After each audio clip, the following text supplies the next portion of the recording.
After a mauling in Cardiff, the Steelers now have to scrum down against the Fife Flyers this weekend. Both teams are in the playoff pack and will try to convert this opportunity into 2 points. Jordan Owens returns from his suspension and is back on the second line. Out for Fife are Paul Crowder and Evan Stofflet. Flyers just coming back into the game a little bit in the last 5 minutes or so, helped by that man advantage, although they didn't have a meaningful shot on goal. They did enjoy a little bit more possession. They're forced out of the zone here. At the halfway mark of the first period, this game is still to really catch fire. The shot is crashing into the boards behind Jackson Whistle. And now McFadden carries the puck forward. We know he's got a good shot. He'll use it here. Oh, and it took a deflection. It produces a huge rebound. Oh, and it's blocked by Owen. It might fall here for Zanoski! And it did. And it may have been tipped in front. And the Steelers have the opening goal.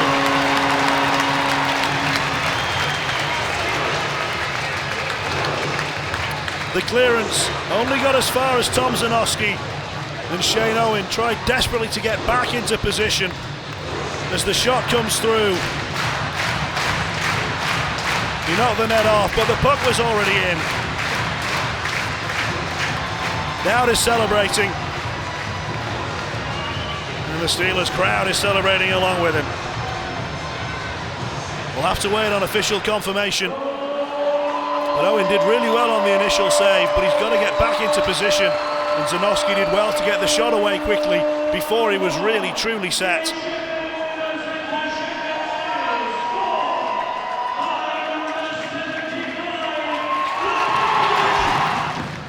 O'Connor.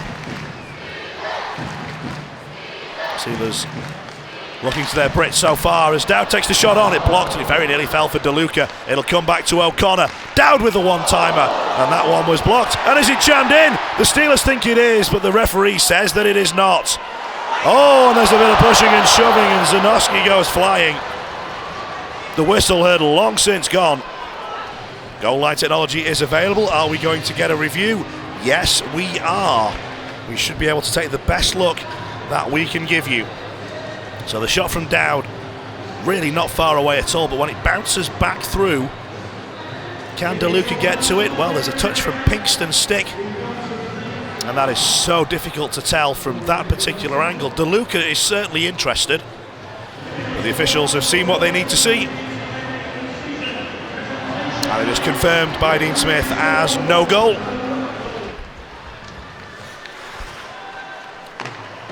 Good stretch pass, and the Steelers have got to try and get back here.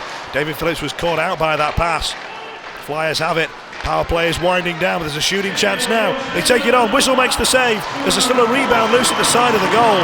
Penalty is over. It's 5-on-5. The Flyers power play finished strongly, and then that shot from Finucci is deflected up and out of play. You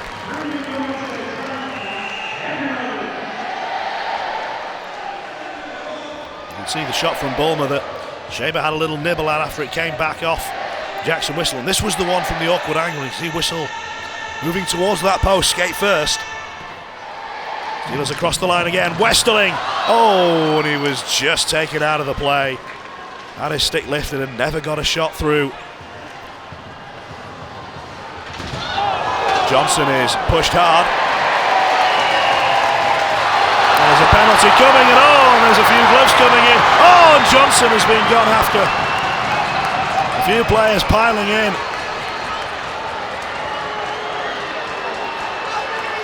Gauthier is not a happy man.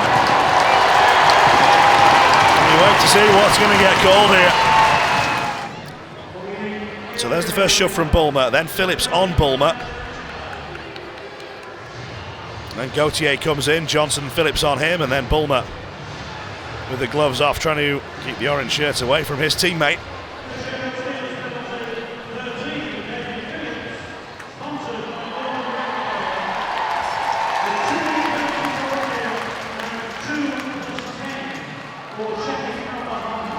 So 2 for roughing on David Phillips, but also a 2+10 for checking from behind. Switches it across to the far side. Shot from the top of the circle comes in, and Whistle kicks it away. Jonathan Phillips can't get it down the boards. And O'Connor does find a route out of the zone though, and the Steelers will try and get penalty killers change. It's the long change, of course, in the second period, a long way to the bench. There's a long way back for the Flyers to pick up the puck behind their own end line.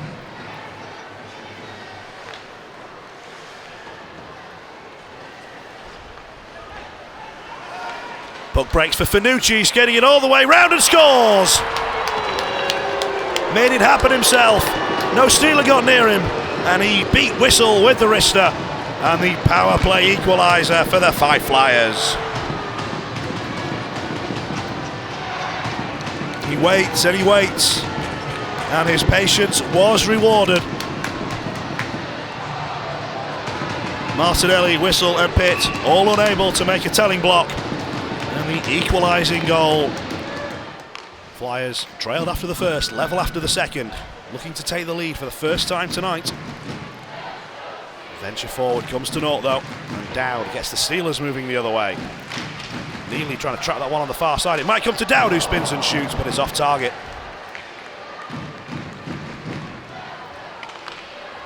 O'Connor with a pass forward. Dowd helps it on. Neely sends it across. Oh, and it was looking for either Dowd or Armstrong, but it found neither. O'Connor walks the blue line. Moves it on, then gets it back. Neely's the option near side. That's where he goes. Eric Neely feeds it across, and it takes a deflection in. I think he was trying to pass it, and Owen came out expecting it, and suddenly it was deflected behind him, and the red light is on.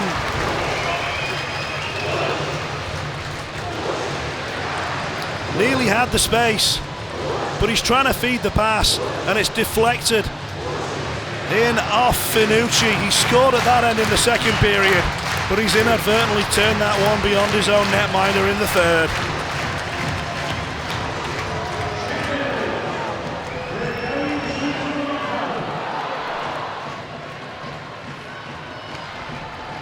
Dowd down the right wing side. Nudged on and around to the far corner. Armstrong back with Dowd. Now Martinelli mishandled, and the puck pops out of the zone. He finds his defensive partner McFadden. Armstrong past Buesa. Armstrong with the moves and the backhand shot and the rebound that Dowd's put in. The Steelers lead extends to 3-1 as Robert Dowd makes the most of a loose puck out in front. It was Armstrong's shot that made it happen, but it was kicked straight to the backhand of Robert Dowd, and Owen got a piece of it, but not enough to stop it. Second of the game for Robert Dowd, another assist for John Armstrong, and the Steelers have gone a 2-goal lead in front.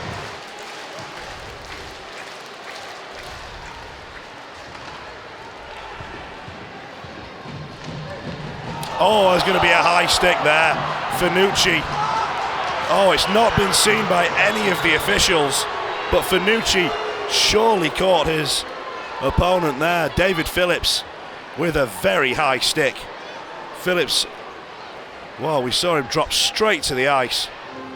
It's this second one here. Oh my word, that is really nasty. Well, David Phillips is going to head off the ice and down into the medical room. You have to wonder if this will become a 2+2.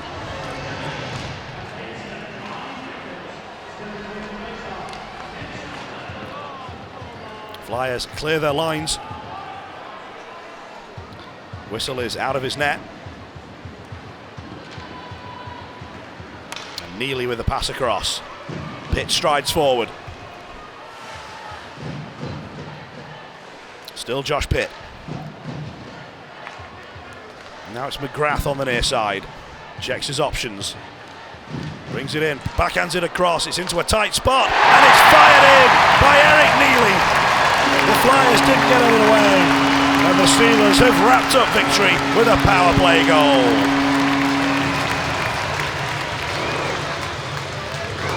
McGrath played it into a dangerous area, and Cazzola couldn't get it away. It got caught underneath his skates, and Neely didn't need a second invitation.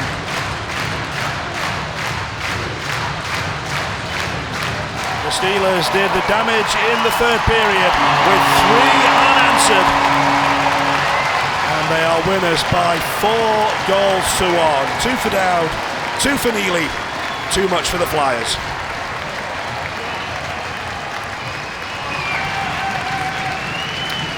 Two goals for Eric Neely have earned him the Steelers Man of the Match award tonight. He broke the tie in the third period, and then he added a power play goal late on. And he will get the responsibility of doing the Eddie here tonight.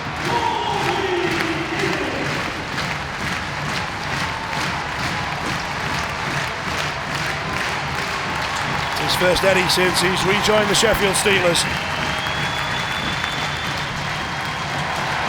And he's going to front crawl his way home. And a successful night in front of a huge crowd, which has seen the Steelers beat the Fife Flyers by 4 goals to 1 and move up into 6th place in the Elite League standings. Tom, a great victory in this crucial doubleheader against Fife. Just take us through it from your perspective. There was a lot to like in our game. I thought we skated hard for 60 minutes. Back into the defensive zone to support the D. We built some speed coming out, controlling pucks from our D, moving pucks to the forwards.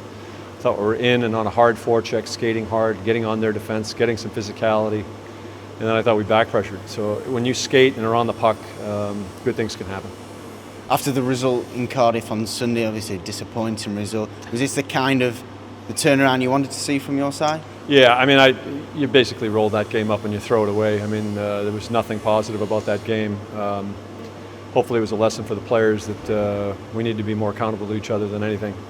But we were focused on this weekend as a playoff series, basically. We accomplished the goal of what we wanted to do tonight at home, which was play a solid, hard game for 60 minutes. Did some great things in the offensive zone. But if we don't follow it up and play the same type of game tomorrow, it'll be a wasted weekend. You mentioned there the sort of playoff intensity of this game. Upstairs, it certainly seemed that way.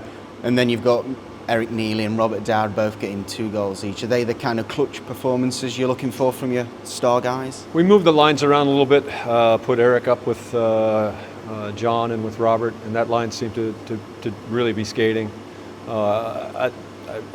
Jordan Owens coming back off of the suspension, put him with Josh Pitt and Tanner Eberle. I thought that line was excellent as well. There was lots to like. The performances from the players, I'm not nearly as focused on who scores the goals. I know the players are. What I'm focused on is, are we generating the offense? Are we spending the time in the offensive zone? And there was definitely that this evening. And obviously positive going into tomorrow's game. What was that final message in the changing room to the guys? We've got an advantage, in my opinion. They drove 6 hours down here today to play us.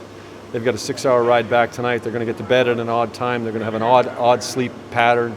You know, we've got a chance to get rested in our own beds tonight, get hydrated, get fed, and feel confident about what we did tonight as a group. And then we just have to come off the bus tomorrow in Fife and be prepared to follow that performance up with another one.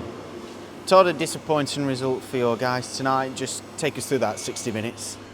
Well, I mean, I think that Sheffield looked like they had a week to prep for this 2-game series. They came out with a definitive game plan. You know, our guys, we were a step behind the pace tonight for, I would say, a good portion of that hockey game, and it looked like the schedule we've had as late has taken its toll on us a bit. That being said, there's no excuses. Every team's in the same boat. We're all fighting for the same playoff spots here, and we're going to have to be a lot more competitive and smarter decisions with the puck tomorrow. Is that something that's worrying you, the tight schedule? Obviously, you've got certain games in hand on certain teams, such as Sheffield in and around you, or is it something you're telling the boys just to knuckle down and get things done? Well, yeah, more of that second part. I think that we have been playing good competitive hockey lately. The results have been mixed, although in all the performances we've had, this has been the weakest one for a while now. And you know what? Everybody's well aware that we're short some key guys right now. they're starting to trickle back into the lineup. But some of my guys have been playing extended minutes, and it looked like it showed a bit tonight. And what was the final message to the side after tonight? Well, it was really about keeping the spirits up. We have this team again tomorrow.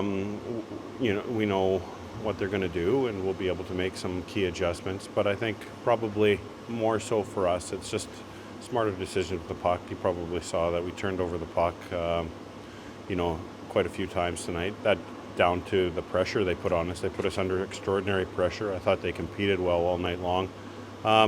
We hung in there, but by the third period, it looked like the legs had started to drop away a little bit, and Sheffield exposed the weaknesses.